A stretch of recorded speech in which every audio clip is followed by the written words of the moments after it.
of the Pension Board to order. It is 12:01 here on August 1st. Do we need a roll call on this? Let's go ahead. Roll call.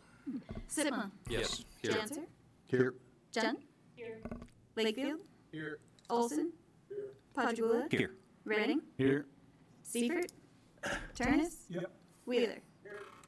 All right. Item 1 on our agenda is approval of minutes. Those were included in the packet, and if anybody has any questions or comments, but I would entertain a motion. Mayor, I'd move approval. Motion by Janser. Second. Second by Redding. Any discussion? Call the roll. Janser. Yes. Jen. Yes. Lakefield. Yes. Olson. Padula. Yes. Redding. Yes. Turnus. Yes. Wheeler. Yes. Sitma. Yes. Number 2 on our item, our agenda is the discussion and approval, potentially, of the NDPERS. I think, Ms. Junt, you have some information for us for the NDPERS review. Yes, I do. The Pension Board had asked a committee to get together and review NDPERS and come back with what we thought were advantages and disadvantages of that plan. So this is just an overview of that. Get this to work.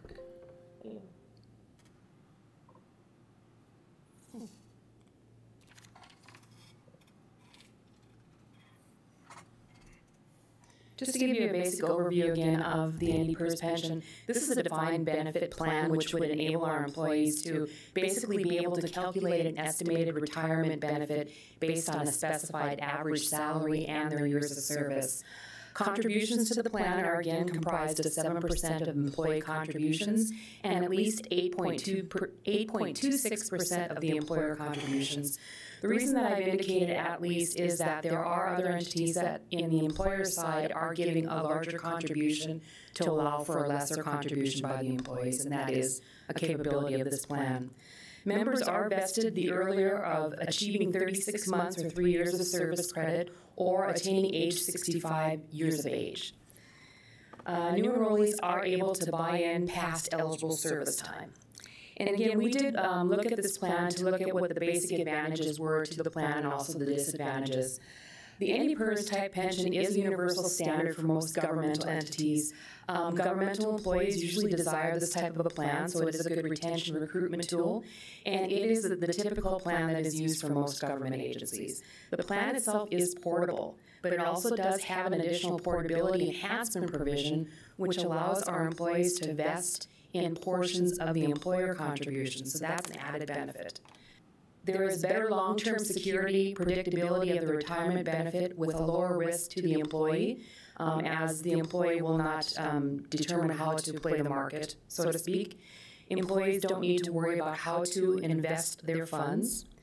It does carry a 3-year vesting versus the current 5-year vesting of our defined contribution plan, and it allows the employees to buy in additional service credits, so the 3-year vesting can come quicker than normal for most employees. It has survival benefits for spouse, and it has death benefits for spouse and beneficiaries. It is not a lifetime annuity, so at the time of a death of an individual who might be receiving retirement benefits, there is actually a payout to an estate. Whereas with ours, if you are a single individual, our current pension would not allow for a payout of any estate benefits. At the death of the retiree, the benefit dies with them. This includes a disability benefit and a health insurance credit program, much similar to our current pension. It would reduce the long-term disability cost to the city, saving us approximately $39,000 annually. The NDPERS benefit does include long-term disability, so there isn't a separate plan that needs to be purchased, which we currently have now. It has a Rule of 85 component, which is similar to the city's previous pension. The employee would see instant financial benefit in their payroll due to the reduction in the plan contribution. The employee would be required to contribute 7% to NDPERS as compared to 9.5% in our current defined contribution plan.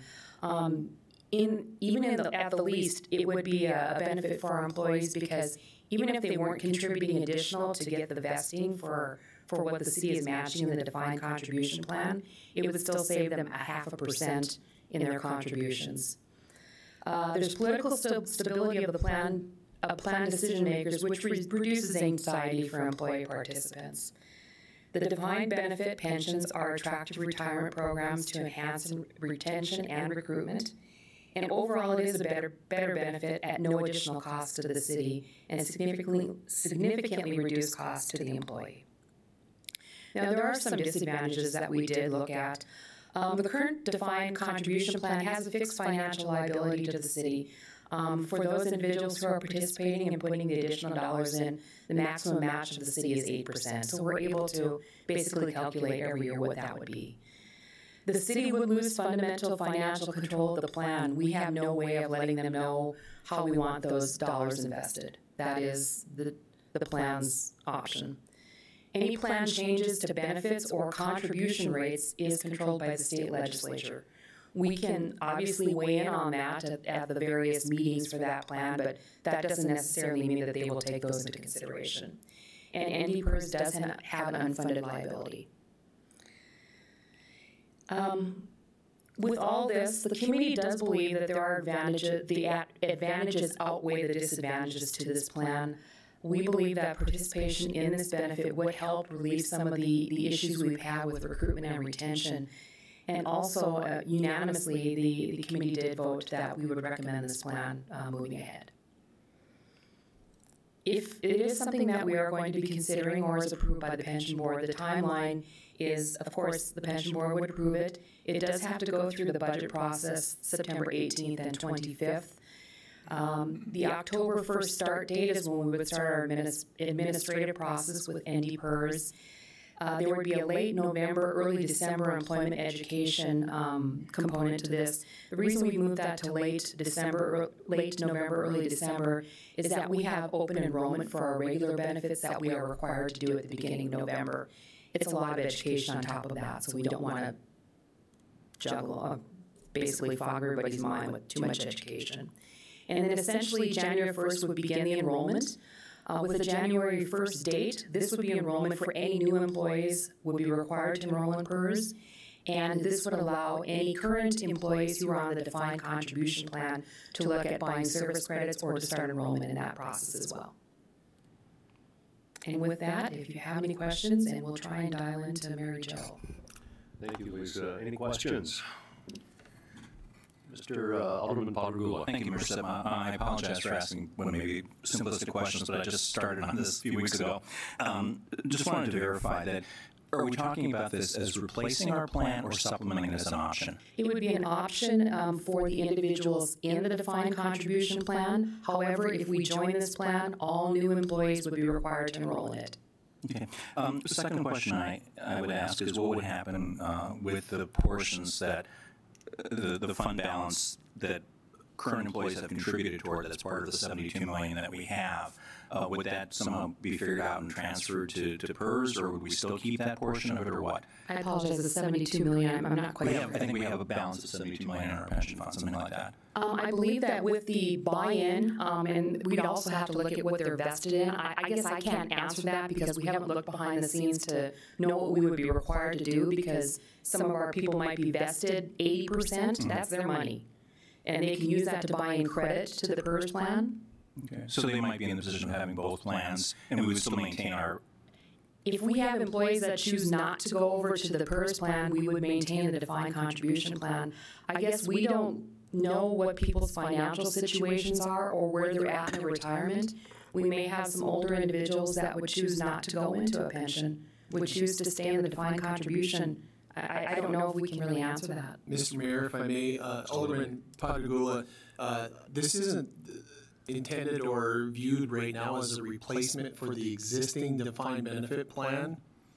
This would be more of an option or a replacement for the defined contribution plan. So we would still have the legacy pension plan in place. This would be just a defined benefit option for the new employees or employees covered under the defined contribution plan. So that the $72 million that you're referring to is the fund balance in the existing defined benefit plan that would still remain as it is in that pension plan.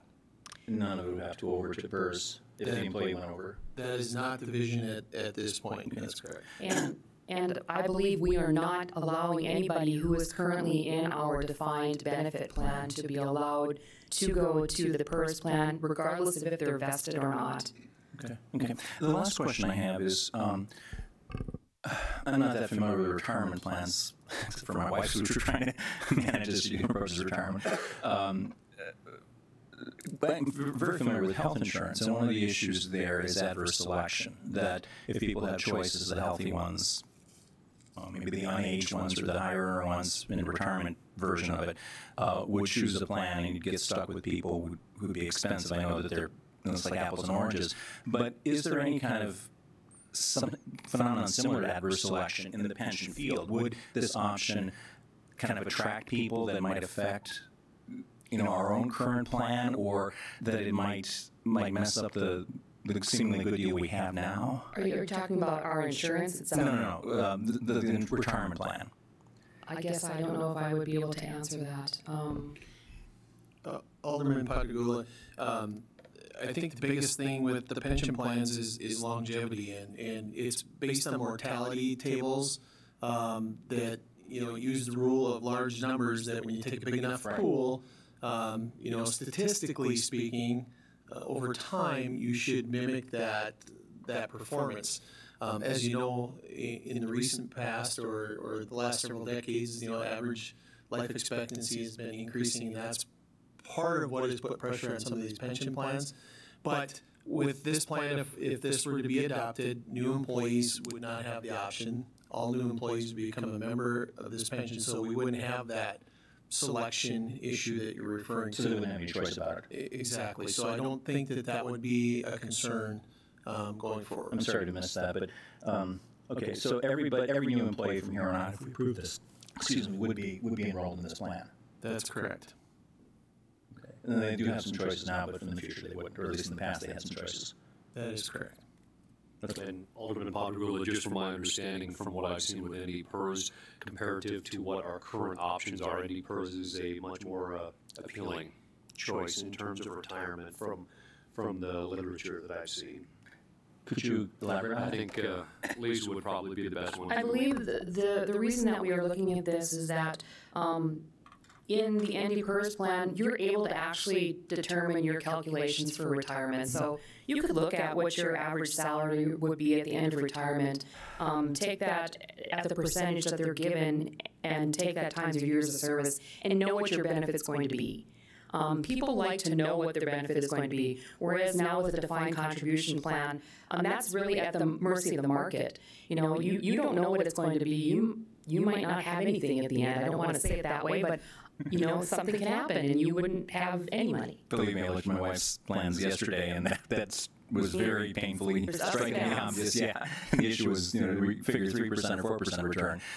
Do we know, by the way, what? And you sent me, I think Ms. Johnson sent me information about our rate of return, which is remarkably good, I think, actually. Do we know what? Well, I guess PERS, they funded it somehow, right? I don't know. I sent the links to you. I don't know the specifics in there. I apologize. I'm not really into the financial aspect of it, so I don't know the specifics of that. But we have to trust the legislature, I guess, in the overall state's economy to sustain it. I would think that they would be making, prudent decisions financially on trying to sustain that. There are 500 and some thousand members in this plan. It is the largest plan.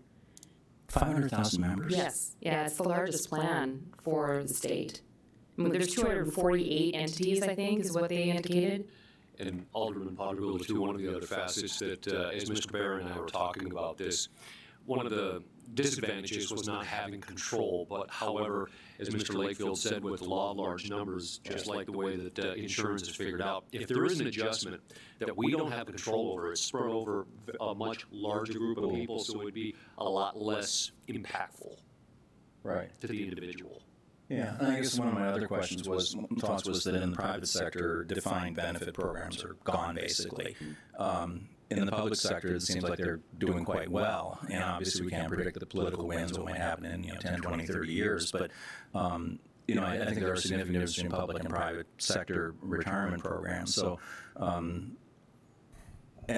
people would still have the Social Security also as part of it, or not? I would like to add, this would probably be a better advantage for us for the simple reason we don't pay into Social Security. Right. And so right now, our individuals who may be starting a career here with a defined contribution plan, if they lose all their money, there's nothing there. There's no Social Security to fall back on either. Would new employees who enroll in this, would they also have to be into Social Security or not? Or No, this is a Social Security replacement plan. replacement? Do they have Social Security as an option? Or would they? The city would have to match it, so that would be an additional debt to us. Because the contribution for an employee is 6.2%, the city would have to match that as well. So you're still betting on the plan, that's all you have? Correct. But this is a better bet in the sense of many, many more individuals, presumably better quality Compared to what investing. we have currently. Yes. Right. Yeah, I was really struck by that. I mean, Yes, Chief Olson. I just wanted to speak to the point on the Social Security, which the current recommendation is not for the city to go to Social Security in addition to PERS. But I just do want to point out that virtually every other entity that is in PERS also participates in Social Security. We wouldn't be required to, but I don't want it left unsaid that almost every other entity is participating in PERS and Social Security. We are the lone municipality that does not participate in Social Security. And that was by a vote sometime in the late 80s. and if we chose to do that, it would still be the same cost for us, regardless if we kept our own plan or went with PERS. If we chose at some point to enhance our benefits by having Social Security or not. You'd be required to pay the rate of Social Security. That would be an additional 6.2 for every employee, and the employee would also have to do 6.2%. I think our payroll's about 30 million. Does that sound 24, does that include 24 million. 24 million in benefits, but so 6% of that, so would be the added cost to jump into Social Security. So they're 1.8 mil? about $1.5 million. Yeah. Rough math. Okay. Because that's something I've always not understood, both in the sense of rational understanding and understanding in the sense of making sense to me why public employees should be excluded from Social Security. That was something that happened in the early 80s. That was an option that came out from the federal government in the 80s. 85, I believe, is when that provision was passed. Okay, thanks very much. You've been very helpful. Or all three of you. Thank you. Mr. Redding, did you have a question earlier? My question was already asked and answered. Thank you.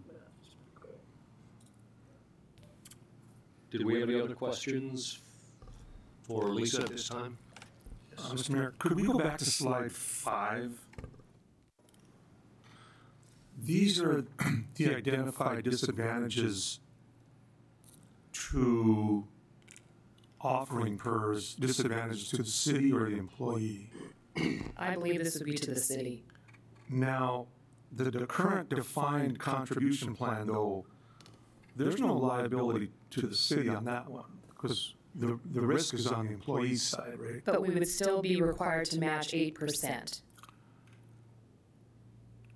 Towards For the employee that puts in enough money, all of our employees, other than I believe 5, put in the maximum contribution of 9.5%. So there's always an 8% matching that the city would have to come up with. And that's a fixed rate, Right. 8% of gross payroll. So, but this first bullet point would be replaced with us now matching into PERS. But what we're saying is that this is a fixed rate, whereas PERS can vary depending on what the legislature decides to do. I see what you're saying. They could ask us to pay more. Correct. I see. The other thing I was going to bring, it can't be 500,000 members. I know it's 248 entities. I don't know the specifics, but it's several 100,000. Really? Okay. Alderman Janser. Yeah, I was just going to try to. I think entities versus individuals is the differentiator there. I was also going to just mention, remembering back to when we closed our defined contribution plan, and the consideration of participating in NDPERS at that time, and I guess the key. The key element that sort of led us away from that was the couple bullet points that are listed here. I think maybe unintended consequence or unanticipated effects relate to if we have employees who, for instance, are in law enforcement or in some of these jobs that are common to a municipality or a county or other participants in PERS, they have that portability, and that's desirable to the employees to maybe a greater extent than we realized at the time. And so I'm supportive of doing this because I think it's good for the employees. It doesn't add any immediate additional cost to the city, and I think we'll benefit in terms of recruitment and retention. So I'd be in favor of it. Lisa, I had just a couple of questions. Do we know what the unfunded liability for the state is at this moment? Dave, do you have that? I don't have that total number, but I do know that how this works is that because we would be a very small portion of the entire fund, we still have to report any unfunded liabilities, but it is only our proportionate share that gets reflected on our financials. So that calculation goes through the process with the actuaries, very similar to our existing plan. They calculate that potential unfunded liability based on our future vested benefits and what our contributions and plan balance are, and that calculation is done by the actuaries. Sure. And then in terms of the long-term disability cost on that, Lisa, you said that that's taken care of through NDPERS. Do we, and maybe Mr. Lakefield, what is the cost savings on that by not having to purchase that through the city? We thought it was around $39,000 for those individuals that would go to the plan. Right now, our pension, our old pension, and the defined contribution do not have a long-term disability component, so we had to buy a separate policy on that. Mr. Mayor? Yes, Mr. Redding. In reference to that, we would still have to purchase the disability care for the members that stay on the defined contribution plan and all of those that are on the defined benefits plan. That is correct. So the $39,000 is not what the city pays overall. No, that would be only for the members who would choose to move to the NDPERS plan. We still would retain a long-term disability insurance for any members that are staying, or any of our employees that are not on it. Which we should. Thank you. Yes. And that number is an estimate based on what we'd expect to transfer over, and we would also have to assume that that number would increase as the number of participants in PERS. For example, as we have retirees in our legacy defined benefit plan, and we bring on new employees, that number would increase over time as well. Mr. Mayor, Yes, Chief. I just looked in on, according to an article in the Bismarck Tribune, at the end of 2017, NDPERS had total assets of $2.5 billion and a liability of $3.6 billion. So they're about $1.1 billion underfunded. Okay. Mr. Mayor, right now, Lisa, we can defer compensation under the umbrella of PERS, which some of us are doing. There'd be no reason to believe we couldn't continue to do that for those people who wanted to defer their compensation, tax deferred. And That's a whole separate plan. That's open to any governmental entity. So that's a whole separate plan. it's not just for those who don't belong to PERS. Correct. Even PERS members can do that. Exactly. That's part of that the participation enhancement for portability is if you do contribute additional to the deferred portion, you have an opportunity to get some vesting of what the employer has put in as well. Oh, okay. So there's a little perk for them.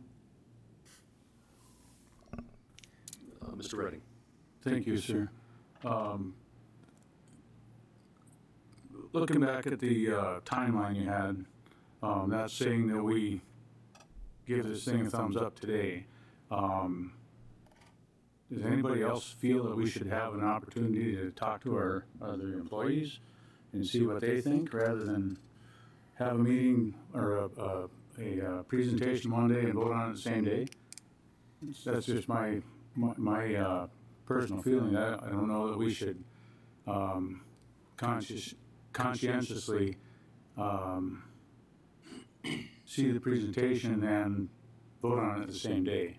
I think the employees in our various departments should have the ability to take a look at what we've seen and we've been made aware of, and take a look at it and find out what our folks would like. Mr. Mayor. Chief Olson. And Scott, to your point, that could be done.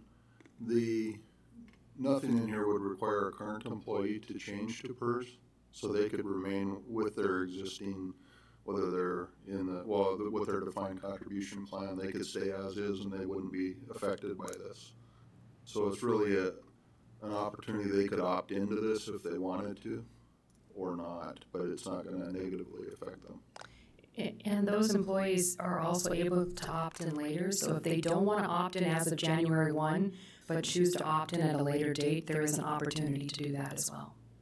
So it's not an instantaneous thing. Is it annually, like health? Actually, no, they can opt in at different times during the year. Okay. You know, they would have to calculate, if you're looking at service credits, NDPERS would calculate what the service credit requirement would be if they're trying to buy their service time. But that can happen at any time. Thank you. Alderman Potter-Gould. I know we're just talking about pension here, but would this have any ramifications for other PERS benefits? I know PERS has a health insurance plan. They have other sorts of benefits.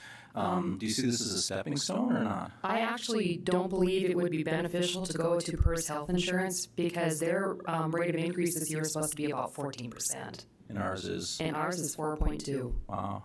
So right now, I believe we are in a better financial position on our insurance. Besides health insurance, are there any other things that PERS offers that might be interesting? I guess we didn't look at that. I know that there is a more enhanced portion of PERS for public safety. We aren't looking at that plan, but down the line, it's something we certainly could look at. I guess we didn't look at if there's any additional benefits because we were really looking at the pension. So this isn't part of a longer range, longer term plan? No, okay. not at this point. Okay. Thanks. Mr. Lakefield. Thank you, Mr. Mayor. Just to speak to Scott's point a little bit, I think the thought of bringing this plan in front of this board isn't necessarily to gain approval. It was just to run it by this board to see if everyone here thought it was a good idea or a good benefit. This pension board really doesn't have any authority over NDPERS, so it's just more of an advisory role at this point. And obviously, this still has to go through the budget process and get approval from the entire council as well before it would be implemented. Alderman Potter-Gould. I guess as a bit of input, I don't know about the other people on this panel, but I was a member of PERS. I worked for the state for about 9 years, and I ended up cashing out that retirement plan. But I was always very satisfied, and the people I worked with were satisfied. You know, they give excellent customer service over the phone. The summaries of your benefits were very understandable. They have a newsletter. They have a good website.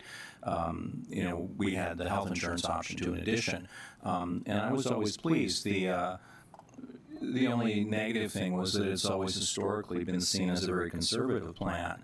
And as I said in my email, I don't think you have to worry about losing your funds. I mean, that's always a possibility. You're never going to get rich in retirement, but it's a very stable plan. And I think for retirement, actually, it's probably an asset of something more conservative that you can rely on, especially if you don't have Social Security. So as a former participant in the plan for 9 years, I was very satisfied. I mean, I didn't stay in it long enough to retire, but there was every anticipation that it would be a very solid program. And as a psychologist, I like the idea. As a scientist, I like the idea of kind of hedging our bets and minimizing the risk. If we have 70 million versus 2.5 billion, there are a lot of things you can do with the 2.5 billion. It's a lot more sturdy kind of thing. I wouldn't have to worry as much, and especially if I were in retirement as a city employee. And I have talked with some city retirees, and they are always very concerned about what's happening with the funds and to what extent they'll be able to rely on them. And I like that idea too, although it's promoted as, I think, in the private sector. I like the idea of a defined benefit that you can build your life a little bit around, that you know what you'll be getting, barring some catastrophe. So from that standpoint, someone who's familiar with law of large numbers, it makes a lot of sense to me too. Yes, Mr. Turnus. Lisa, have you run any scenarios like, do you see somebody who was hired at age 45 or 50 years old, came on the city and is now in the defined contribution, that, yeah, this makes a lot more sense than banking on the stock market? Or do you see a younger person that was hired staying with the defined contribution and saying, by the time that kicks in, what do you think? I think, Dave, did you and Tom run scenarios on that? I believe you ran a similar scenario. Mr. Mayor, Mr. Turnus, obviously we need a crystal ball to figure out what's best. The NDPERS plan has a provision where you can add a deferred comp portion of it as well, and if you participate in one of their approved deferred comp plans, you can essentially increase your benefit through NDPERS. So I think there's some opportunity that you can have a little bit of the best of both worlds. In that case, you could have the defined benefit plan. You could participate in the deferred comp, which you could potentially use that to buy additional service time, or have some of your defined contribution money as well. So there's quite a bit of flexibility there. I think your scenario that you listed with people maybe coming in a little bit later in life that maybe already have some of their own retirement plans, this gives them some security. If you know that you have 15 years to go to retirement and you stay at NDPERS, you're going to get 2% per year, so you can calculate 30% of your final average salary, and that's what your benefit's going to be. You don't have to worry about whether you hit a home run in the stock market or, if you suddenly go the wrong direction right before retirement. If I could, I think, I'm going to support this too, but I do sort of feel that sometimes the defined contribution is given a little less credit than it should be given, because there's a lot of portability there for somebody who decides after 7 years, I don't want to be a policeman anymore. I want to go sell cars. I mean, they can take their money and away they go. But I mean, it's great that they can either stay in or go to this. So I think for that reason. And I guess I think that's why we don't want people to feel rushed that they have to enroll by January 1. That's why we want people to do their research. If they have a financial planner, I would certainly advise them to use a financial planner to maybe calculate what they think it would be if they're staying on the defined contribution plan. Mr. Redding. Do you know, Lisa, is there a maximum buyback for additional service time? I can't answer that. I don't know what their calculations are on that. I believe that you had to have there's certain parameters about the type of service you had to be in, so there are parameters on that, and I don't know if you would be able to buy in more than you've already given to a governmental entity that would qualify. Okay. So for instance, if I've been here 6 years, I don't think they're going to allow me to buy in 12 if I have the money to do it, because I only have 6 years of service with a governmental agency. There's certain parameters around that. They don't just let you buy in service with anybody. It has to be specific types of agencies you have to buy in service for. Very good, thank you. Any further questions for Lisa or comments?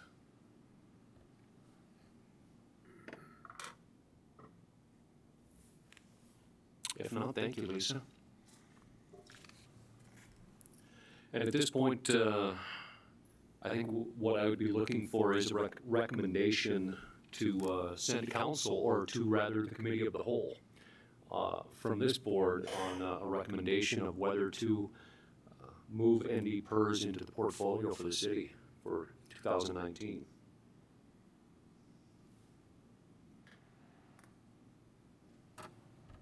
Mr. Mayor, because it allows another option for the employee, they can stay in where they're at in the defined contribution plan, or they can take this, which also has a deferred comp umbrella. I think it's it's another option for the employee. I would support it, and I would make a motion. We make a recommendation to the committee of the whole. Thank you, Mr. Turnus. We have a motion by Kevin. Do we have a second? I'll second. Second by Alderman Potter-Gould. Any further comments before we vote then? I'll just go on record myself as saying that I wholly agree with Mr. Turnus is looking at another great option, and living with the law of large numbers, I think it does represent a very stable retirement portfolio plan. And through lengthy discussions through our budgeting process and hearing Mr. Barry or City Manager Barry along with a lot of other employees, city employees, that's essentially what we are looking for is stability. And I think that this does a good job of getting us there, not necessarily to the final end, but it's another big step. So, any further comments or questions? If not, call the roll. Turnus, Yes. Wheeler, Yes. Sitma, Yes. Janser, Yes. Jen, Wakefield, Yes. Olson, Yes. Padragula, Yes.